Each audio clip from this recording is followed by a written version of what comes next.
Assalamualaikum warahmatullahi wabarakatuh. Saya Windy Hijratul Khaira dengan NIM 200420058 akan mempresentasikan tugas pertemuan 5 Ekonomi Politik yang berjudul Ekonomi Politik Pembangunan dalam Perspektif Isu Globalisasi.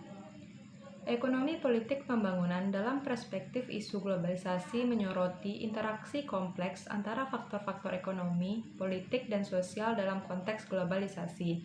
Beberapa aspek yang relevan dalam pembahasan ini meliputi: yang pertama, perubahan struktural ekonomi. Globalisasi telah mengubah struktur ekonomi dunia dengan memfasilitasi aliran modal, barang, dan tenaga kerja di seluruh dunia.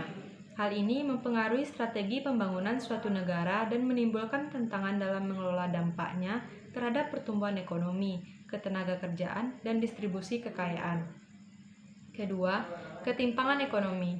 Meskipun globalisasi telah memberikan kesempatan bagi pertumbuhan ekonomi di beberapa negara, namun juga menyebabkan ketimpangan ekonomi yang meningkat di antara negara-negara dan di dalam negara-negara itu sendiri. Hal ini menciptakan tantangan dalam mencapai pembangunan yang berkelanjutan dan inklusif. Yang ketiga, pengaruh kekuatan global. Kekuatan global seperti perusahaan multinasional dan organisasi keuangan internasional memiliki pengaruh yang signifikan dalam menentukan arah dan kebijakan pembangunan di banyak negara. Hal ini menimbulkan pertanyaan tentang demokrasi ekonomi dan kebijakan publik. Perubahan sosial dan budaya. Globalisasi juga mempengaruhi perubahan sosial dan budaya di banyak negara, baik secara positif maupun negatif.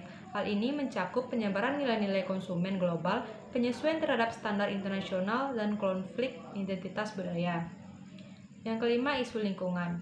Globalisasi juga memberikan dampak besar pada lingkungan melalui peningkatan konsumsi sumber daya alam, polusi, dan perubahan iklim.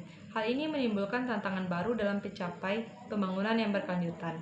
Dalam perspektif ekonomi politik pembangunan dalam konteks globalisasi, penting untuk mempertimbangkan interaksi kompleks antara faktor-faktor ekonomi, politik, dan sosial, serta mempromosikan pendekatan yang holistik dan inklusif untuk mencapai tujuan pembangunan yang berkelanjutan bagi seluruh masyarakat dunia.